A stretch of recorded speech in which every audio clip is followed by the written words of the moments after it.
আসসালামু আলাইকুম, welcome back to my channel Zaki's cooking vlog থেকে আরও একটি নতুন ভিডিও দেখার জন্য সবাইকে স্বাগতম। বাজারে এখন প্রচুর আনারস পাওয়া যাচ্ছে। আমরা সবাই জানি আনারস স্বাস্থ্যের জন্য কতটা উপকারী। এতে রয়েছে প্রচুর পরিমাণে ভিটামিন সি, যা আমাদের রোগ প্রতিরোধ ক্ষমতা বাড়ায়। এছাড়া এতে আছে ভিটামিন বি6, কপার, ম্যাগনেসিয়াম এবং প্রচুর পরিমাণে অ্যান্টিঅক্সিডেন্ট, হজম শক্তি বাড়াতে আর শরীর ক্লান্তি দূর করতে আনারসের জুড়ি মেলা ভার। কিন্তু আজকে আমি তোমাদের সাথে আনারস খাওয়া নিয়ে নয়, বরং এর একটা দারুণ ম্যাজিক দেখাতে এসেছি। আমরা সাধারণত আনারস খেয়ে এর খোসাটা অবহেলা করে ডাস্টবিনে ফেলে দিই, তাই না? বিশ্বাস করো, আনারসের এই খোসা না ফেলে দিয়ে যে এত দামি একটা জিনিস তৈরি করা যায়, তা আমি নিজেও প্রথমে বিশ্বাস করতে পারছিলাম না। বাজার থেকে চড়া দামে কেমিক্যালযুক্ত জেলি না কিনে তোমরা চাইলে এই ফেলে দেওয়া খোসা দিয়ে ঘরে তৈরি করে নিতে পারো একদম খাঁটি আর লোভনীয় জেলি। এভাবে জেলি বানিয়ে কিন্তু তোমরা সংসারের পুরো 1 বছরের জেলি খরচ বাঁচিয়ে নিতে পারো। অপচয় হলো না, আবার সাশ্রয়ও হলো। তো বন্ধুরা, এখানে কিন্তু আমি একটা আনারস নিয়েছি, আর এই তো আনারসটা কিন্তু এখন আমি কেটে নিব। তো আনারসটা কিন্তু কাটার আগে খুব সুন্দর করে ভালোভাবে ধুয়ে নিতে হবে, যেহেতু আনারস সাধারণত বালির মধ্যে হয়, এটার গায়ে কিন্তু বালু থাকে। তো সেই ক্ষেত্রে যেহেতু এটা আমি জেলি তৈরি করব, সেক্ষেত্রে কিন্তু এটা সুন্দর করে ভালোভাবে ধুয়ে নিয়েছি। আর এই তো একটা নাইফের সাহায্যে কিন্তু আমি আনারস কেটে নিচ্ছি। তো আমরা আনারস কাটার পরে কিন্তু খোসাটা কিন্তু বেশিরভাগ মানুষই ফেলে দেয়, আর অনেকেই জানি না যে এই আনারসের খোসা দিয়ে যে এত মূল্যবান জিনিস তৈরি করা যায়।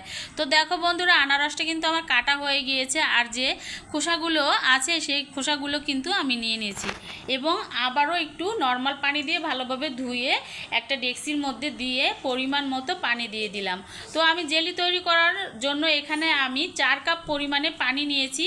বেশি করেই পানি নিতে হবে। আর এই পানি দেওয়ার পরে কিন্তু এই আনারসের খোসাটা প্রায় আধা ঘন্টা ধরে জাল করে নিতে হবে। খুব সুন্দর করে জাল করে নিতে হবে, যাতে আনারসের খোসাটা একদম নরম হয়ে যায়। তো আধা ঘন্টার মতো কিন্তু আমি চুলায় দিয়ে জাল করে নিব। প্রথমে কিন্তু হাই হিট করেই জাল করে নিয়েছি, তারপরে কিন্তু মিডিয়াম আঁচ করে ঢাকনা দিয়ে ঢেকে জাল করে নিতে হবে। তো তারপরে কিছুক্ষণ পর পর ঢাকনাটা তুলে একটু নেড়ে চেড়ে উল্টিয়ে পাল্টিয়ে দিতে হবে। তো আস্তে আস্তে কিন্তু যে পানিটা দিয়েছি এটার কালার কিন্তু চেঞ্জ হয়ে যাবে।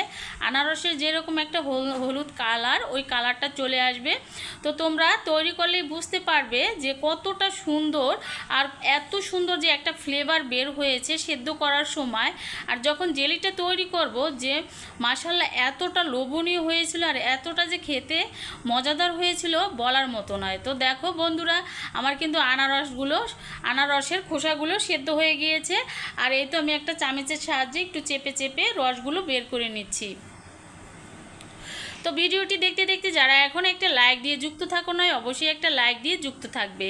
আর আমার চ্যানেলে নতুন যারা বন্ধুরা জয়েন হয়েছো, আমার ভিডিও যদি ভালো লেগে থাকে অবশ্যই আমার চ্যানেলটি সাবস্ক্রাইব করে আমার পাশে থাকবে এবং পাশে থাকা বেল আইকনটি অন করে রাখবে, যাতে নতুন নতুন এরকম ভিডিও আপলোড দেওয়ার সঙ্গে সঙ্গে তোমাদের কাছে পৌঁছে যায়।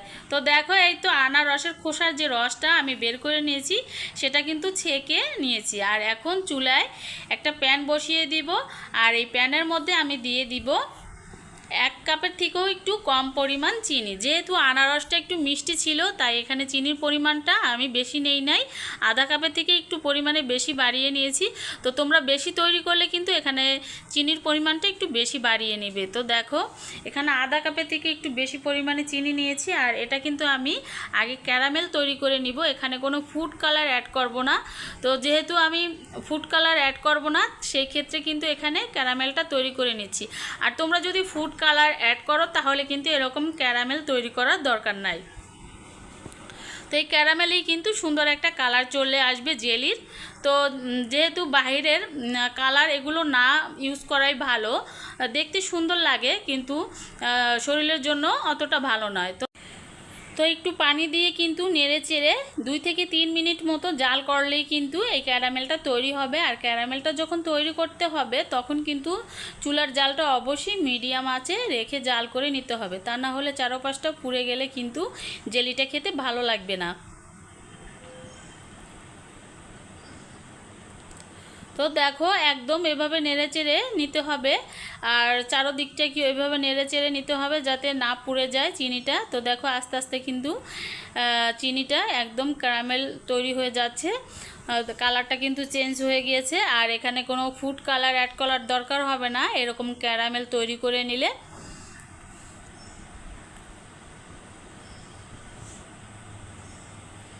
তো বন্ধুরা অনেকেই আমের খোসা দিয়ে জেলি তৈরি করে খেয়েছো, কাঁঠালের খোসা দিয়ে জেলি তৈরি করে খেয়েছো, কিন্তু এরকম আনারসের খোসা দিয়ে কে কে জেলি তৈরি করে খেয়েছো অবশ্যই কমেন্টের মাধ্যমে জানাবে।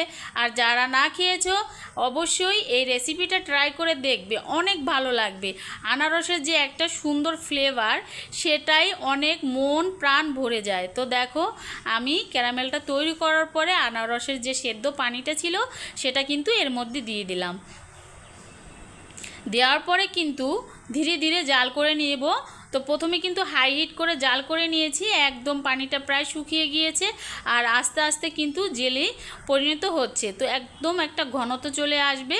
তো এভাবে কিছু সময় ধরে নেড়ে চেড়ে নিতে হবে, একটু পরপরই কিন্তু নেড়ে নিতে হবে, তা না হলে কিন্তু পাঁচটা পুড়ে গেলে কিন্তু জেলিটা খেতে অত ভালো লাগবে না, আর আনারসের যে একটা ফ্লেভার সেটাও পাবে না। তো দেখো মাশাআল্লাহ কতটা সুন্দর হয়েছে কালার।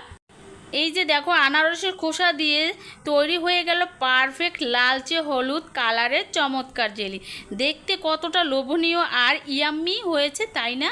তো দেখো বন্ধুরা আর কিছুক্ষণ পরই কিন্তু আমি এই জেলিটা নামিয়ে নিব। আর এই জেলিটা এখন একটা বাটির মধ্যে ঢেলে নিব। ঢালার পরে কিন্তু এটা যে দেখতে পাচ্ছ যে একটা পাতলা পাতলা হয়েছে, কিন্তু এটা পাতলা থাকবে না, যখন ঠান্ডা হবে তখন কিন্তু একদম ঘন হয়ে যাবে। আর এটা ঘন করার জন্য আমি নর্মাল ফ্রিজে 3 থেকে 4 ঘন্টা রেখে দিব, তারপরে কিন্তু ফাইনাল লুকটা দেখতে পাবে। তো দেখো কতটা সুন্দর হয়েছে, একদম লালচে আর এত লোভনীয় আর খুবই সুন্দর একটা গ্রান ফ্লেভার। একদম মনে হচ্ছে যে এখনই খেয়ে ফেলি। তো এখন তো খাওয়া যাবে না, একটু গরম গরম ঠান্ডা করে জেলিটা একটু জমিয়ে নিব, তারপরে কিন্তু আমি এটা জেলিটা নরম তুলতুলে পাউরুটি বা ব্রেডের সাথে পরিবেশন করব। সকালের নাস্তা কিংবা বিকেলের হালকা খাবারে এই জেলি দিয়ে পাউরুটির মুখে দিলেই মন জুড়ে যায়। বাচ্চারা তো এতটা পছন্দ করেছে এই জেলিটা বলার মতো না। তো দেখো একদম পারফেক্ট তৈরি হয়ে গিয়েছে আমার আনারসের জেলি। তো আমি কিন্তু এটা আমার বাচ্চাদের জন্য সকালে কিংবা বিকেলে ওদের দিলে ওরা অনেক খুশি হয়, এবং স্কুলের টিফিনেও কিন্তু এই জেলির সাথে পাউরুটি ভরিয়ে দিলে অনায়াসে খেয়ে নিবে। তাহলে আর দেরি না কেন, আজকে আনারসের খোসা ফেলে না দিয়ে এই রেসিপিটা ট্রাই করো আর পুরো বছরের খরচ বাঁচিয়ে নাও। রেসিপিটা ভালো লাগলে লাইক শেয়ার এবং আমার চ্যানেলটি সাবস্ক্রাইব করতে ভুলবে না। বন্ধুরা আজ এই পর্যন্তই, সবাই ভালো থাকো সুস্থ থাকো এই কামনা করি। পরবর্তী সময় নিয়ে আসবো আরও নতুন কোনো ভিডিও। তো দেখো এই তো আমি কিন্তু জেলিটা নরম তুলতুলে পাউরুটির সাথে ভরিয়ে আমার বাচ্চাদের সাথে শেয়ার করতেছি। তো ওরা কিন্তু খেয়ে অনেক মজা পেয়েছিল। আর তোমরা কিন্তু এরকম অবশ্যই এরকম স্বাস্থ্য হেলদি একটা রেসিপি তোমার পরিবারের সাথে শেয়ার করতে পারো, ওদেরও অনেক ভালো লাগবে এবং সংসারের খরচ বাঁচিয়ে এরকম যদি ফেলানো জিনিস দিয়ে জেলি তৈরি করা যায় কতটা ভালো হয়। তো আজ এই পর্যন্তই, আল্লাহ হাফেজ, আসসালামু আলাইকুম।